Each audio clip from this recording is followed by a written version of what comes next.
Hey guys, this is a random um, video entry that I decided today I needed to do because of a unique experience that I just had magically.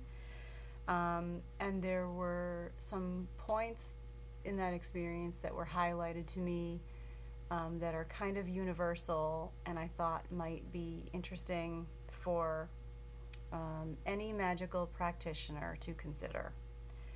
So, as many of you know, in the world of witchcraft, there are lots of traditions around how we choose and empower our tools of the craft.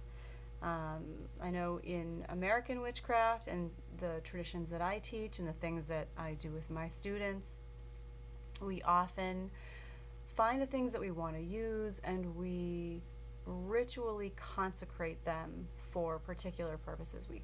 That means that you set up the energy and the intention that fills that tool, empowering it with the specific vibrations that you want it to have for your work. And that's lovely, and it is often wonderful and creates amazing tools that you end up having this bond with, and it's extremely powerful. However, I recently had this experience with a particular crystal, and crystals and gemstones can be wonderful magical tools. And I wanted to share this because it's a very different way of coming upon your bond with a magical tool. Sometimes, rather than choosing the tool and choosing to purposely empower it a certain way, we discover the nature of a tool and we just realize the job that it has. So, to illuminate this example, take this little stone. So this is simply a piece of fluorite that it's just a thin sliver, which is a polished disc.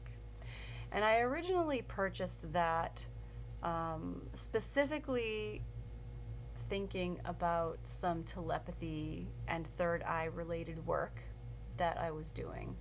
And I bought the piece, I found it in a store and bought the piece because I was thinking I love fluorite for its clarifying abilities. I already have that relationship with that stone. And I was thinking it's round and flat and would lay on my third eye if I'm meditating or doing that kind of work. I figured it's the right size, it will sit there, it's smooth. It had the qualities I wanted, and I was assuming that this would be a third eye and telepathy, like a psychic receiving type stone, or even sending and receiving. But in any case, I had tried using it for that purpose a number of times. It seemed fine. Those experiences were good, but I would say nothing overwhelming necessarily happened during those. And then I kind of stopped using it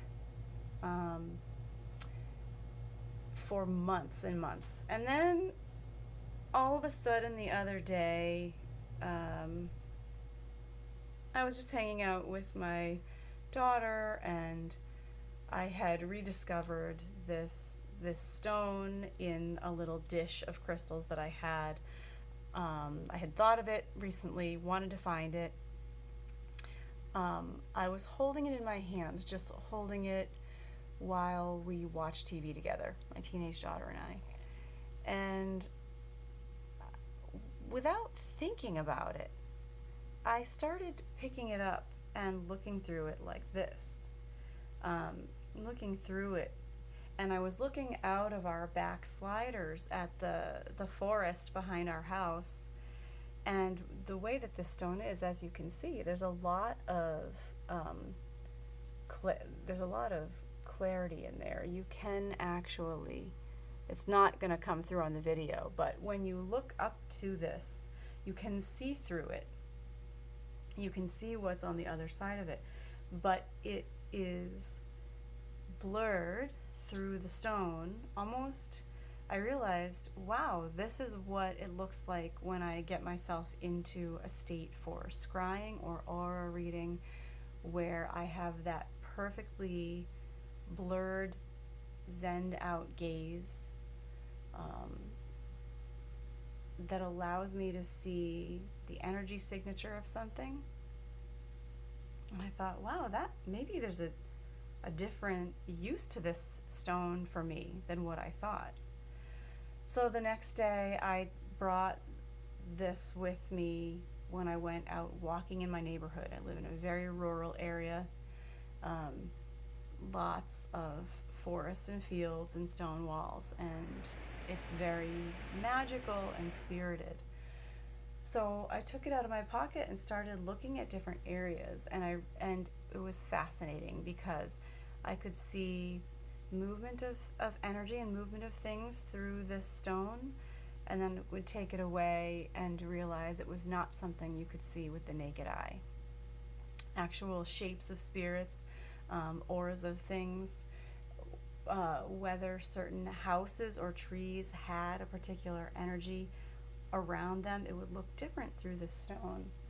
And it's not that this is just one very magical piece.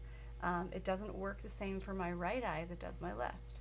So I realize it's not just going to work for every single person that looks through it. But for some reason, when I look at this stone through my left eye, it changes the way that I can see the information coming through. I can use it to see spirits. I can use it to see the energy signature of things. I've learned I can even use it to see how strong the wards or protections on a place might possibly be. Most places don't have any, but my house actually looks different through this lens than the rest of the houses in my neighborhood. Very interesting. But the moral of the story is that sometimes you just have to follow your intuition and sit with a tool. It doesn't have to be, I think with stones, this might be the case more often because they are so individual and unique, and they could have a relationship with you that is not their textbook traditional correspondence. And so that's the thing to watch out for. Watch out for Googling what is fluorite good for and only using it for that, because you might totally miss the unique energetic result that happens when you interact with a particular stone, a particular tool. So sometimes you just need to hang out and have time to let the real information bubble up, and you could be very, very surprised at what happens. I'm gonna have to carry this stone with me anytime I leave the house from now on. Anyway, I hope you all have a magical evening, and that's my 2 cents for the day. Blessed be.